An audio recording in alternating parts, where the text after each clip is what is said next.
नमस्कार जी, बहुत बहुत शुक्रिया आप सब लोगों का। आपके कमेंट्स मुझे नहीं दिख पा रहे हैं, लेकिन आपका जुड़ाव हो गया है, बिल्कुल दिख रहे हैं। चंद्र आदित्य मेहता भी आ गए। गुड मॉर्निंग चंद्र जी, कैसे हैं आप? ठीक ठाक।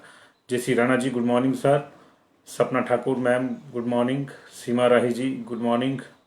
रोशन नेकू जी, रोशनलाल नेकू जी, भूमिका ठाकुर जी गुड मॉर्निंग। नेकू जी गुड मॉर्निंग। अभिनव तनवर जी, पिंकू राठौर जी, पूजा जम्वाल जी नमस्कार। सुनीता शर्मा जी, अनिल शर्मा जी, सबको नमस्कार जी। संजीव दिलता, सूरज बैरी, सुरेंद्र चामलिंग नमस्कार जी।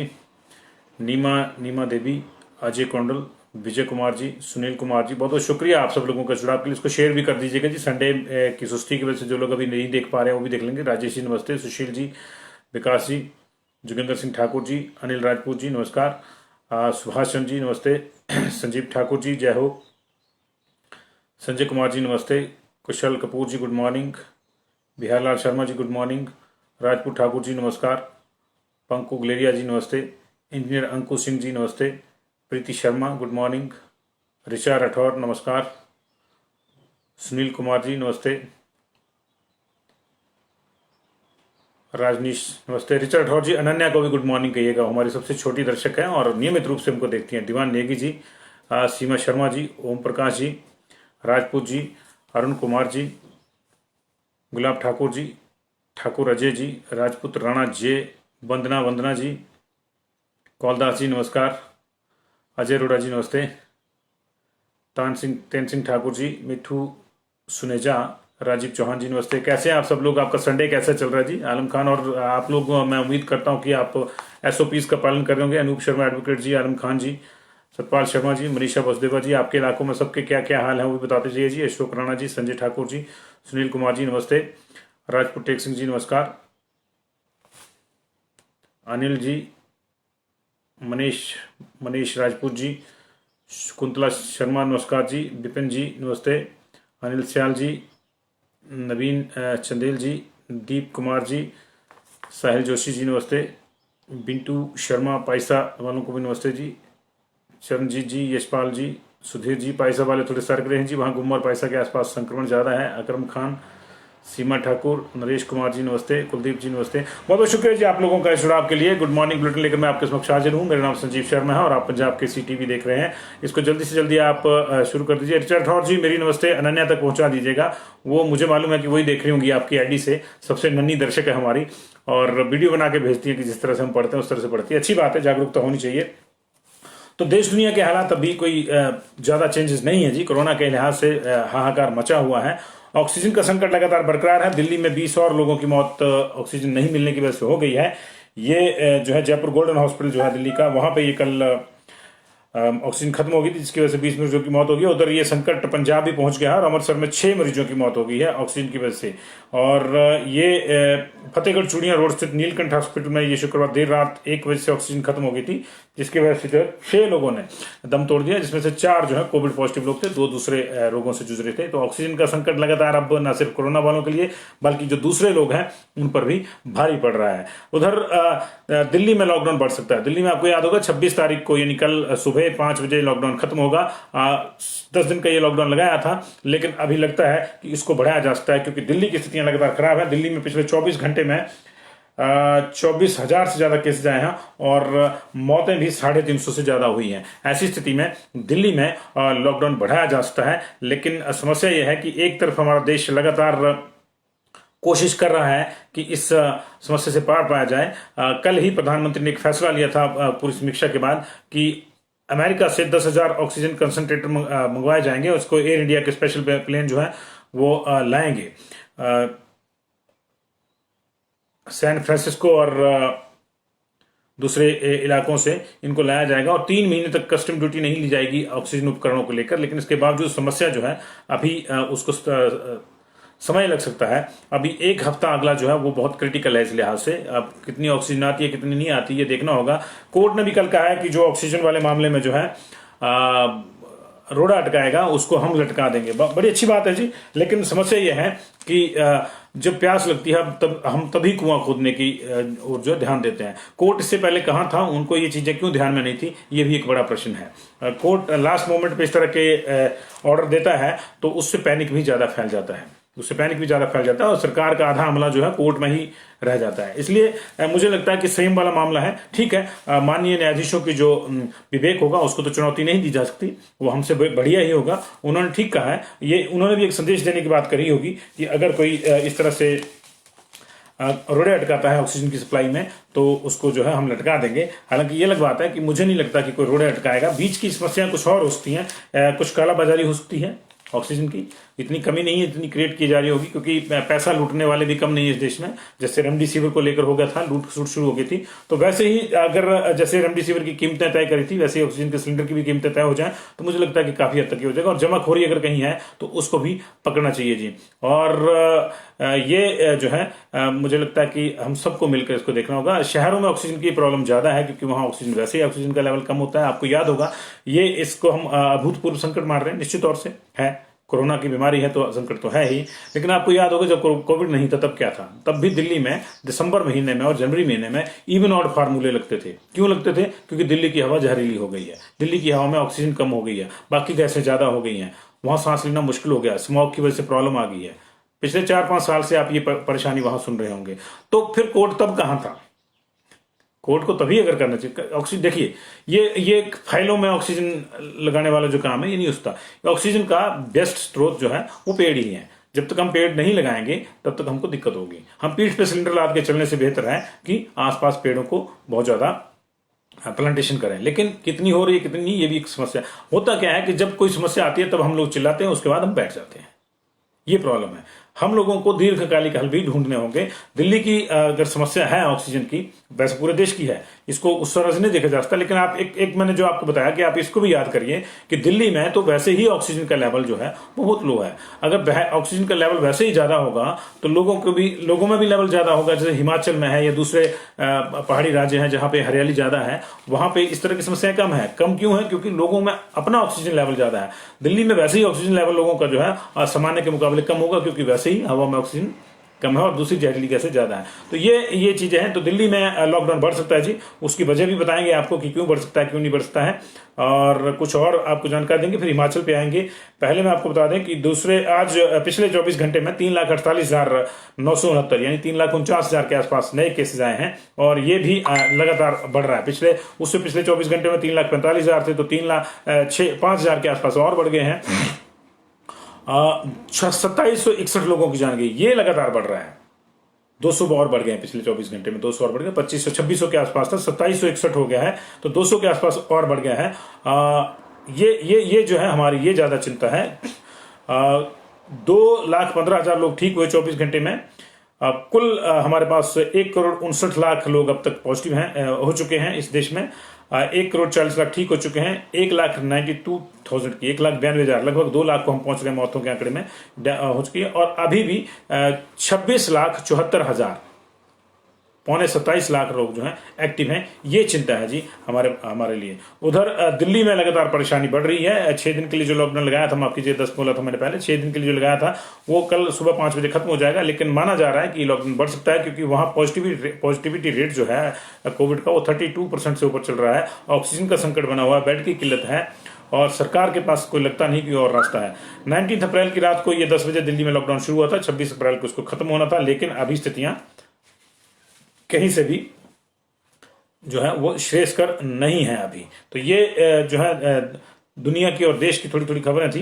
अब हिमाचल प्रदेश की बात करते हैं। हिमाचल प्रदेश में भी कोई राहत नहीं है जी अभी। पिछले कल मौतों का जो आंकड़ा था वो 26 चला गया था, देर रात 26 चला गया था। और उसके बाद देखिए ये 26 जो है हाईएस्ट है अब तक का।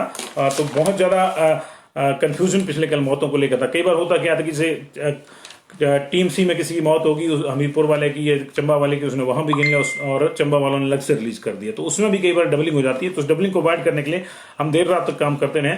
चंबा में 79 ईयर्स के मेल लाहौली के, उनकी डेथ हुई है, लाहौली गांव के। इसके अलावा टांडा मेडिकल कॉलेज में 8 डेथ हुई हैं। 65 ईयर्स के एक पेशेंट जो है हमीरपुर टिहरी से, फाहल टिहरी गलोड़ वाले एरिया से, इनको हमीरपुर में नहीं गिना गया, ये टांडा में गिना गया जी।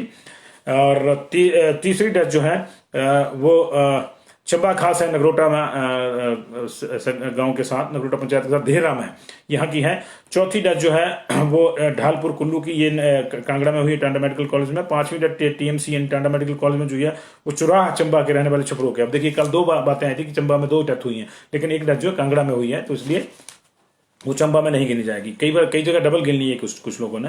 और छठी डेथ जो है वो 74 साल की फीमेल, ठंडोल पालमपुर के पास पड़ता है। सातवीं डेथ 53 ईयर्स फीमेल, घट्टी जसवा की। आठवीं डेथ 55 ईयर्स मेल, नरघोटा गांव है ये, खुडिया ज्वालामुखी के पास का। और 9वीं जो डेथ है वो 68 ईयर्स की मेल जो 12 नंबर 3 ज्वालामुखी के हैं। तो 8 डेथ कांगड़ा में, 1 चंबा में, 9 होगी। 10वीं डेथ जो है 55 ईयर्स की पू के रहने वाली महिला, किन्नौर की, इनकी डेथ हुई है आईजीएमसी में, शिमला में गिनी जाएगी। और 68 ईयर्स के मेल हटवाड़ बिलासपुर के, इनकी भी आईजीएमसी में डेथ हुई है, इनको भी वहीं गिना गया है आईजीएमसी में ही। और 13वीं डेथ जो है वो 31 साल के मेल करसोग मंडी के, इनको भी आईजीएमसी में गिना गया। तो आईजीएमसी की 3 डेथ जी। 2 डेथ सोलन में हुई जी, 43 ईयर्स के मेल परवाणु के, 52 ईयर्स के मेल कुठेड़ सोलन के रहने वाले, ये 2 डेथ हुई हैं। इसके अलावा हमीरपुर में 1 2 3 4 5 डेथ हुई हैं जी। रंगगढ़ सुजानपुर से 61 ईयर्स के मेल, 15 नंबर, डेथ नंबर 15 है ये। 92 ईयर्स के मेल खग्गल से जी, डेथ नंबर 16 है। डेथ नंबर 17 जो है वो 80 ईयर्स फीमेल, ये कुंगरू गांव है बसोता का। और यहाँ चिंता हो गई है क्योंकि जिनकी डेथ हुई है उनके घर में 14 तारीख को जगराता था, 15 को भंडारा था, 16 को उनकी तबीयत खराब हुई और उसके बाद वो बीमार होगी, पॉजिटिव पाएगी और आज उनकी डेथ हो गई है। तो ये चिंता हो सकती है जी। डेथ नंबर 18 जो 65 ईयर्स फीमेल मेल, हमीरपुर के नदौन के रहने वाले थे जी। और एक 75 साल की फीमेल की डेथ हुई है, वो अभी कंफर्म नहीं है कि कहाँ की है, लेकिन ये कंफर्म है कि हमीरपुर की है। तो ये हमीरपुर की जो है 5 डेथ हुई हैं कुल मिला के। और इसके अलावा ये डेथ नंबर 20 मंडी की, 79 ईयर्स, गडोहर धर्मपुर के रहने वाले। डेथ नंबर 21 मंडी में ही लांगणा जोगिंद्रनगर के 50 साल के मेल। डेथ नंबर 22 मंडी, 33 ईयर्स मेल सदर के जी। और डेथ नंबर 24 मंडी 23 जो है मंडी में, ये कुम्मी के 65 ईयर बल के, इनकी डेथ होगी देर रात। तो मंडी में 4 डेथ हुई थी जी। डेथ नंबर 24 जो है सिरमौर में, अंधेरी में, संगड़ा में। डेथ नंबर 25 ऊना में, नंगल खुर्द में, 52 साल की फीमेल। और डेथ नंबर 26 ऊना से ही 68 ईयर्स की फीमेल जी। तो 2 डेथ ऊना में, 1 डेथ सिरमौर में, 4 डेथ मंडी में, 5 हमीरपुर में, 2 सोलन में, 3 आईजीएमसी में, 8 कांगड़ा में और 1 चंबा में हुई है जी। ये टोटल डिटेल है। और कल रात जो है हिमाचल प्रदेश के 2 एरियाज में दौरा और अपडेट हुआ है। 175 केसेस कल रात को अपडेट किए थे, पिछले कल वालों को मिलाकर शिमला की जो है वो 269 हुए थे। लेकिन कुछ और केसेज आए हैं शिमला में। तो देर रात शिमला के जो केसेस की संख्या थी वो फिर से 200 चली गई थी जी। 198 एग्जैक्ट जो है, और मतलब 30 केसेस और बढ़ गए थे कल वाले, और कुछ पिछले वाले जुड़े थे। तो 207 और 30 और कर लिए, 237 हो गए शिमला के। उधर 154 केस बिलासपुर सिरमौर में नए आए हैं जी देर रात, इनको शायद आज दर्ज किया जाएगा। 154 केस नए आए हैं सिरमौर में, और इनमें से जो है 48 केस पाउंटा साहिब से हैं जी। 65 पछाद सब डिवीजन से है, पछाद जिसमें राजगढ़ वाला एरिया भी आता है, पछाद सब डिवीजन से है। अब 41 जो है नाहन से हैं। 52 केस इन 154 में से, 52 केस अकेले बड़ू साहब के हैं, जिसमें 35 मेल हैं जिनका एज ग्रुप 8 to 6 ईयर्स है। My God. और 17 फीमेल हैं, बच्चों में फैल गया जी। वहां पे बच्चों में फैल गया। 17 फीमेल हैं जिनमें से 8 से 70 साल की उम्र की हैं। तो बड़ू साहब में बड़े पैमाने पर, पहले बड़ू साहब में जो अकाल अकेडमी उसके संक्रमण फैला, अब जो है आसपास भी संक्रमण फैल गया है। हालांकि आसपास कोई गांव नहीं, अकाल अकेडमी के ज्यादा है। 300 साढ़े 300 से ज्यादा जो है केसेस वहां आ चुके हैं। और वहां क्या किया जा रहा है किसी को पता नहीं है। सिर्फ सूचना आती है कि इतने लोग आ गए। वहां क्या किया जा रहा है क्या नहीं किया जा रहा है किसी को पता नहीं है, क्योंकि वो एक तरह से लैंड लॉक सिस्टम है, और ये सिस्टम इस तरह के खतरनाक होते हैं।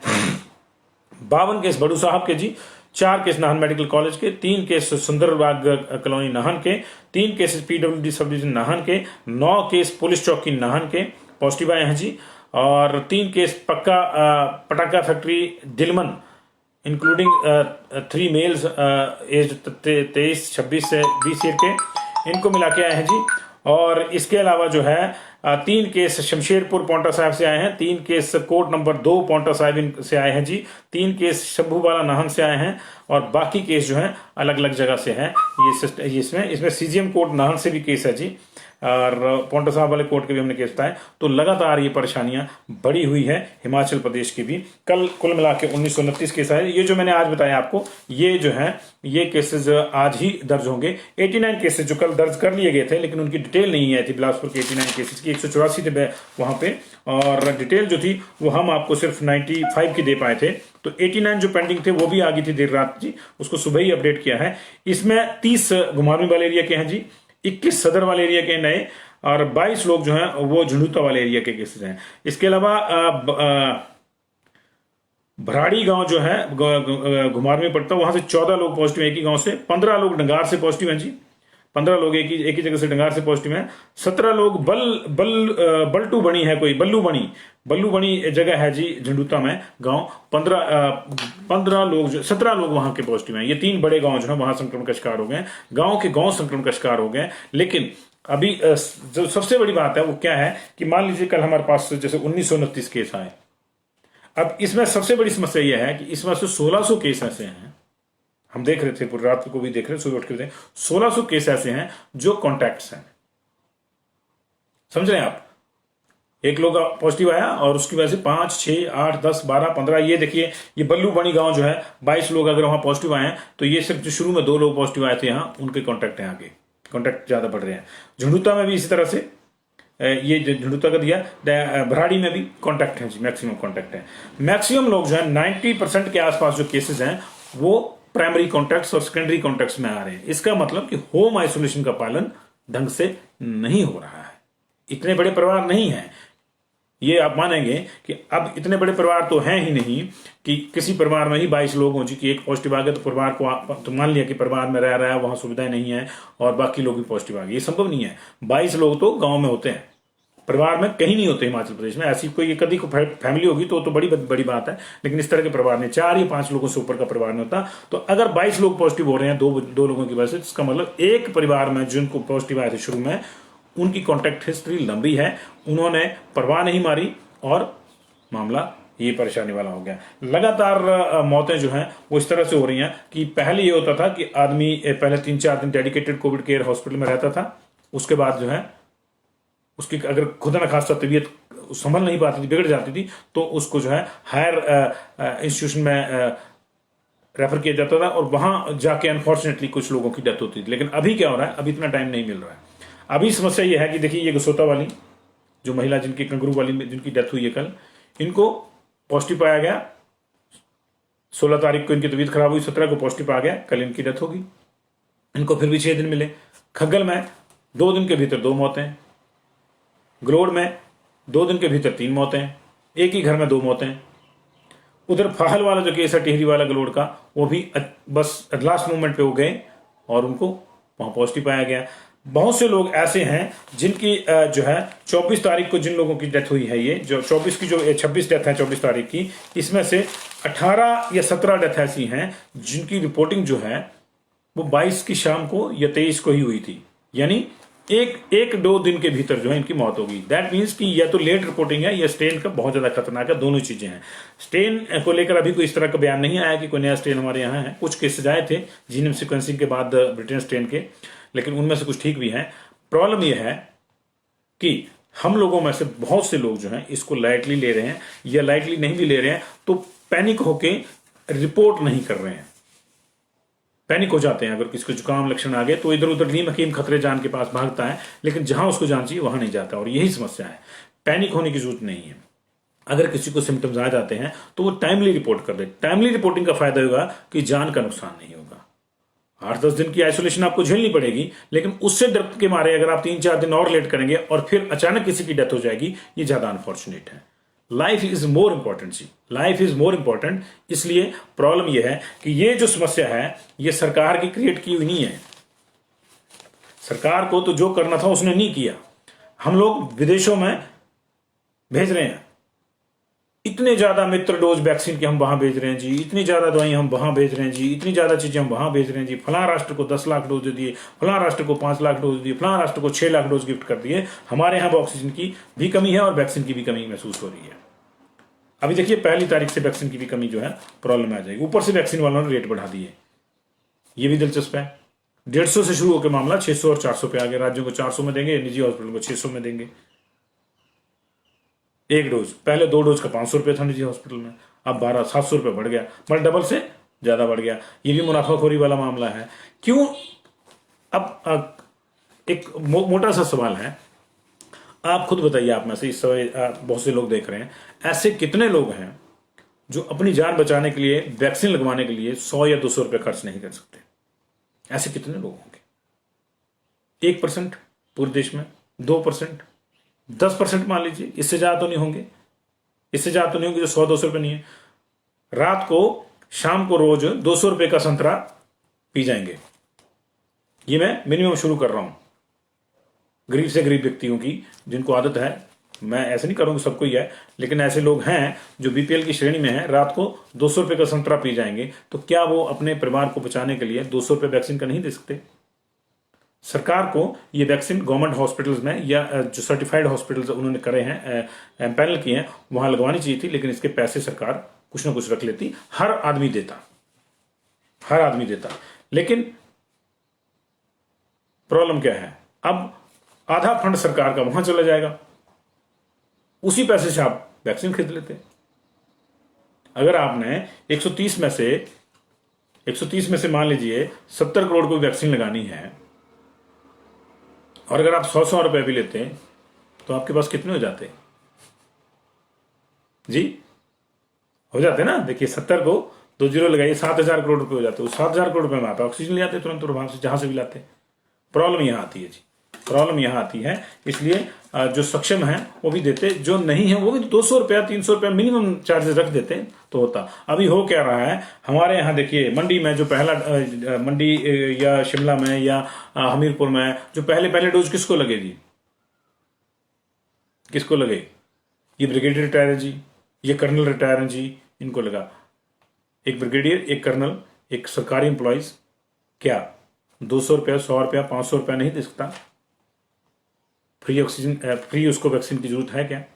नहीं है। जिसको है उसको दीजिए, लेकिन बाकियों के लिए नॉमिनल केसेस जो है वो रख देंगे। नॉमिनल पैसे रखते तो उसी फंड से बाकी चीजें होती, उसी फंड से वो फंड जनरेट हो जाएगा। हिमाचल प्रदेश में 70 लाख लोग हैं, अगर 40 लाख लोगों को आपने टारगेट किया है, 40 लाख लोगों को आपने टारगेट किया है, अगर 100 रुपए भी आप ले लेते हैं, उससे 400 करोड़ रुपए इकट्ठा हो जाता है। उसी 400 करोड़ रुपए से आप हिमाचल प्रदेश की तमाम जो दूसरी कोविड से लड़ने की चीजें हैं उनको जुटा सकते हैं। आप जो है वेंटिलेटर खरीद सकते हैं नए, आप ऑक्सीजन के नए प्लांट्स लगा सकते हैं। लेकिन ये वोट बैंक की भी राजनीति होती है जी। फ्री हमने लगवाई थी जी, अभी देखना अभी चुप बैठे हैं सारे के सारे, IT सेल, फाइटी सेल जितने भी हैं, और उसके बाद में नहीं जी हमने फ्री में लगवाई थी, उसने फ्री में लगवाई थी, ये किया था। इस तरह की ये हमारे यहाँ प्रॉब्लम ये है कि हर चीज पोलिटिसाइज हो जाती है। बहुत बहुत शुक्रिया जी आपका। कुछ बातें चुप सकती हैं, जिसको चुप ही हो उससे क्षमा चाहता हूँ। Happy Sunday to all, stay safe और अपना ख्याल रखिए, अपनों का ख्याल रखिए, और आप अपने प्रोटोकॉल मत भूलिए। अभी बहुत ज़्यादा लड़ाई हमको लड़नी है, शायद 15-20 दिन तो बहुत ज़्यादा संवेदनशील मामला है, उसके बाद भी ढिलाई नहीं। हुआ क्या कि हमने ढिलाई बरती। फरवरी में हमको लगा कि यार सिर्फ 200 केस रह गए, कुछ नहीं होते पूरे प्रदेश में, 60 लाख का प्रदेश है, 200 केस क्या होते हैं। अभी देखिए फरवरी में आपने ये किया, हमने सबने मास्क उतार के रख दिए, किसी ने गिलास बना लिया, किसी ने कनास बना लिया, किसी ने ताबीज की तरह पहनने शुरू कर दिया, कोई भूल ही गया कि है ही नहीं। मुख्यमंत्री ने भी नहीं लगाया जी, मंत्रिमंडल के सदस्य चढ़े उनकी शोभा यात्रा में मंडी में, वहां भी नहीं था जी कोई, सबने देखा।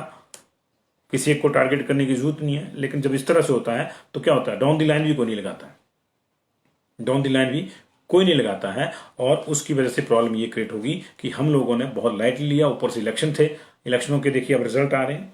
सोलन में कल 100, पालमपुर में 38, 50 डेली बैच जा रहे हैं, धर्मशाला से भी, MC एरिया जहां जहां इलेक्शन हुआ वहां से बड़े पैमाने पर बैचेज आ रहे हैं। ये प्रॉब्लम हुई क्योंकि हम लोग जम के रैलियों में गए, हमने जम के नियमों की धज्जियां उड़ाई, और अब स्थिति है कि अब जब बंदिशें लगती है तो हम कहते हैं कि जी बहुत बुरा कर दिया जी हमारे साथ। इसलिए थोड़ा सा आपने ख्याल रखना है। मास्क हटाने की जरूरत ही क्या है, मास्क हटाने की जरूरत ही क्या है। ये आपको भी बचाता है, आपके साथ आपके अपनों को भी बचाता है, जिनके साथ आप बात करते हैं उनको बचाता है। तो ये प्रोटोकॉल का आप थोड़ा सा ध्यान रखिए। मार्च फरवरी में हम लोग बहुत ज़्यादा लापरवाह हो गए, अप्रैल में स्थितियाँ खराब हो गई हैं, तमाम पिछले रिकॉर्ड टूट गए हैं। अभी क्या होगा क्या नहीं होगा, 7 दिन अभी और हैं, आज के दिन को मिला के कुछ नहीं कहा जा सकता। बहुत बहुत आपको ध्यान रखना होगा। मई की 15 तारीख के आसपास, मिड मई में यहाँ पीक एक्सपेक्ट कर रहे हैं हम हिमाचल प्रदेश में। दैट मीन्स कि उसको रिसीड होने में भी पूरा मई निकल जाएगा। तो आप अपना ध्यान रखिए। बहुत बहुत शुक्रिया जी। निबंधना जी बहुत बहुत शुक्रिया आपका। बिल्कुल पहनना चाहिए, और जो नहीं पहने उसको भी टोकना चाहिए जी। नहीं विनीत जी, मामला किसी की आलोचना का नहीं है, मामला वास्तविकता का है। आप मुझे बताइए कि मैं क्या अगर गलत कह रहा हूं तो मैं मानता हूं कि मैं गलत कह रहा हूं। हम लोग क्या 200 रुपए भी नहीं दे सकते? चीफ सेक्रेटरी ने वैक्सीन लगवा ली जी, आईएएस ने वैक्सीन लगवा ली। यार 2-2 लाख रुपए तनख्वाह है तुम्हारी और तुम फ्री वैक्सीन लगवाने चले हो, ये कहाँ का कहाँ का लॉजिक है? उल्टा उनको पैसे देने चाहिए। अगर ऑक्सीजन का वैक्सीन का रेट जो है 200 रुपए भी रखा है तो उनको तो 20,000 भी दे देने चाहिए, ताकि जी बाकी लोगों के लिए जुटाओ। मेरी तरफ से 200 लोगों को वैक्सीन जी, ऐसे होनी चाहिए जिनको 2-2 ढाई लाख मिलती है। लेकिन होता क्या है कि हम लोग ले दे के पीछे पड़ जाते हैं एमएलए के, ये नेता ऐसे हैं जी, नेता वैसे हैं। लेकिन सारे ही ऐसे हैं जी, मैं भी ऐसा हूं, आप भी ऐसे हैं, हम सब ऐसे ही हैं। समस्या ये है जो थोड़े से बच गए वो मेरी तरह फिर परेशान होते रहते हैं, और आपकी तरह परेशान होते रहते हैं, मिलके जो दुख सुख साझा करते रहते हैं। तो बहुत बहुत शुक्रिया जी। नेकी घर से शुरू होती है, charity begins at home, and I am happy कि इफ गवर्नमेंट जो है कोई रेट स्पेसिफाई करती है वैक्सीन का, तो मैं उस रेट को देने के लिए तैयार हूं। हालांकि मैं 1 डोज लगवा चुका हूं, उसको पुराने का भी देने को तैयार हूं, क्योंकि उससे मुझे मालूम है कि हेल्थ अभी अलग से हम कह रहे हैं कि पीएम उसमें फंड दो जी, सीएम उसमें फंड दो। क्या जरूरत है? यहीं लगा दो ना। 200-500 रुपए खर्चेगा कोई भी अपनी जान के लिए, लेकिन करना होता है। बहुत बहुत शुक्रिया जी, थैंक यू।